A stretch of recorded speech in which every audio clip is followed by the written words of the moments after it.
آزمائش۔ حضرت کعب بڑے رتبے کے صحابی تھے۔ غزوہ تبوک کے لیے انہوں نے خاص طور سے 200 اونٹ خریدے تھے اور اونٹوں کو ہریالی اور چارہ کھلا کھلا کر خوب فربہ بنایا تھا تاکہ اللہ کی راہ میں ان راہواروں کے قدم تیز تیز اٹھے۔ رسول اللہ صلی اللہ علیہ وسلم جانثار صحابہ کے ساتھ مدینے سے تبوک کے لیے روانہ ہو گئے، مگر کعب نے سوچا کہ میرے اونٹ کافی تیز ہے، میں راستے میں جا کر لشکر اسلام سے جا ملوں گا۔ گرمی کا زمانہ تھا، تمام فضا کرۂ نار بنی ہوئی تھی، کھجوروں کی فصل بھی آ چکی تھی۔ کعب یہی سوچتے رہتے کہ آج چلتا ہوں، کل چلتا ہوں۔ دن گزرتے گئے اور عساکر اسلام مدینے سے اتنی دور پہنچ گئے کہ اب انتہائی تیزی کے ساتھ چلنے کے بعد بھی ان سے مل جانے کا امکان نہ تھا، یہاں تک کہ تبوک میں قیام کر کے رسول اللہ صلی اللہ علیہ وسلم صحابہ کرام سمیت مدینہ واپس بھی چلے آئے۔ حضرت کعب رضی اللہ تعالیٰ عنہ کو بڑی ندامت تھی کہ ہائے، میں نے یہ کیا کیا۔ رسول اللہ صلی اللہ علیہ وسلم کی خدمت میں حاضری دینا بہرحال ضروری ہے۔ حضور صلی اللہ علیہ وسلم نے تبوک نہ جانے کا سبب دریافت کیا تو آخر کیا معذرت پیش کروں گا؟ مجھ سے شدید غفلت ہوئی، اب اس کے ازالے کی کوئی صورت بھی نہیں ہے۔ کیا کروں کیا نہ کروں، احساس ندامت رہ رہ کر میرے دل کو دبوچتا ہے کہ کعب، تو نے بڑی غفلت کی۔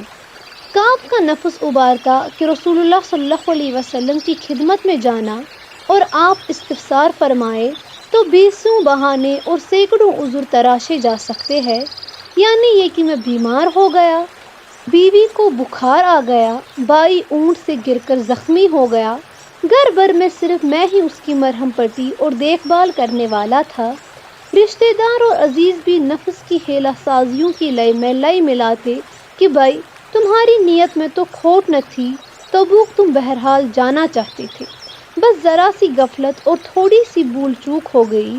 رسول اللہ صلی اللہ علیہ وسلم دریافت فرمائے تو کوئی معقول سا عذر پیش کر دینا۔ حضور صلی اللہ علیہ وسلم بہت سادہ طبیعت ہے، تمہاری بات کو یقیناً درست مان لیں گے، دلوں کا حال تو اللہ جانتا ہے۔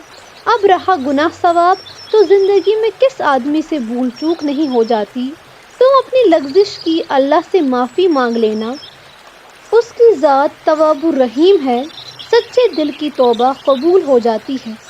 حضرت کعب رضی اللہ تعالیٰ عنہ کے لیے بڑی سخت آزمائش کا سامنا تھا، نفس کے وہ دھوکے اور عزیزوں کے وہ تائیدی مشورے، مگر کعب رضی اللہ تعالیٰ عنہ نے جرأت کے ساتھ فیصلہ کیا کہ رسول اللہ صلی اللہ علیہ وسلم سے جھوٹ بول کر ندامت سے بچنے کی تدبیر کرنا خود بہت بڑا گناہ ہے، یہ نہیں ہو سکتا۔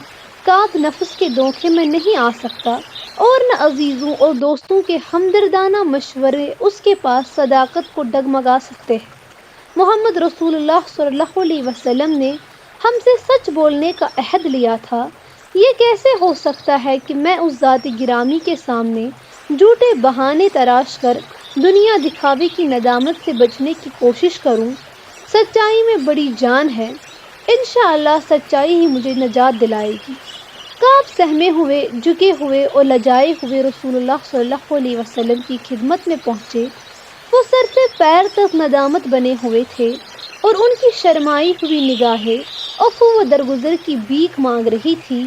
رسول اللہ صلی اللہ علیہ وسلم نے کعب کی طرف دیکھ کر تبسم فرمایا، مگر یہ تبسم عتاب آمیز تھا۔ تبسم میں فرق ہوا کرتا ہے۔ یہ رنگ دیکھ کر ہی کعب کے ہوش و حواس جاتے رہے۔ رسول اللہ صلی اللہ علیہ وسلم نے تبوک نہ چلنے کا سبب پوچھا۔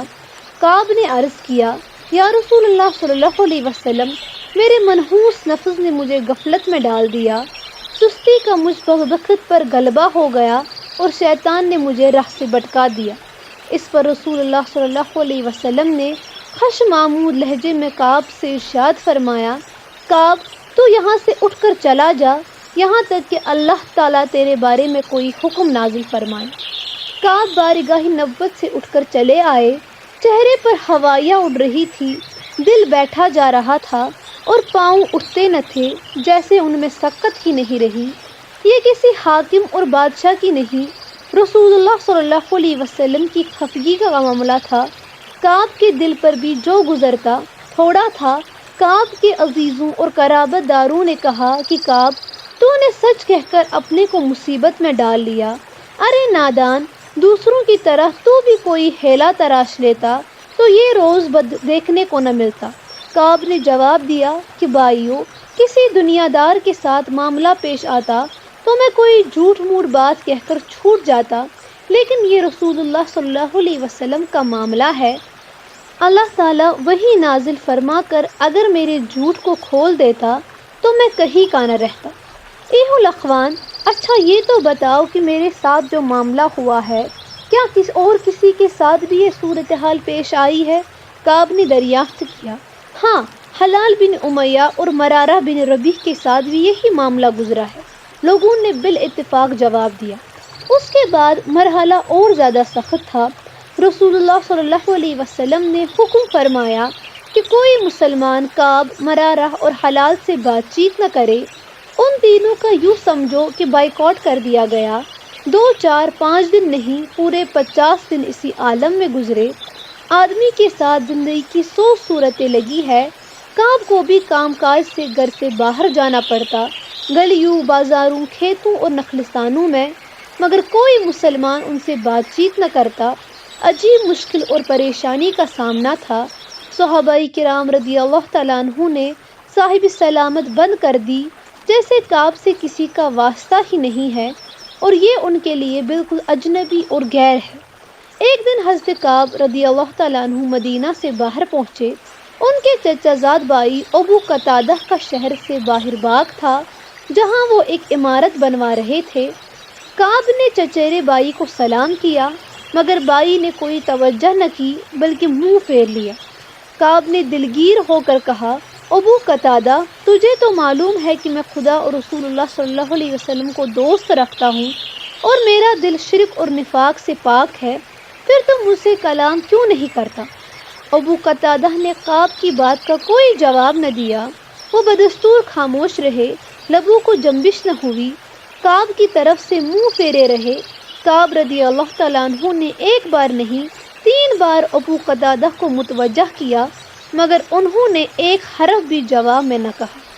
کعب مسجد میں نماز پڑھنے کے لیے جاتے تو کوئی مسلمان ان سے کلام نہ کرتا، کہ چپ چاپ نماز پڑھ کر چلے آتے، اور یہ بھی کرتے کہ خاموشی کے ساتھ مسجد نبی صلی اللہ علیہ وسلم کے کسی گوشے میں بیٹھ جاتے اور اندازہ لگاتے کہ رسول اللہ صلی اللہ علیہ وسلم مجھے کس نگاہ سے دیکھتے ہیں۔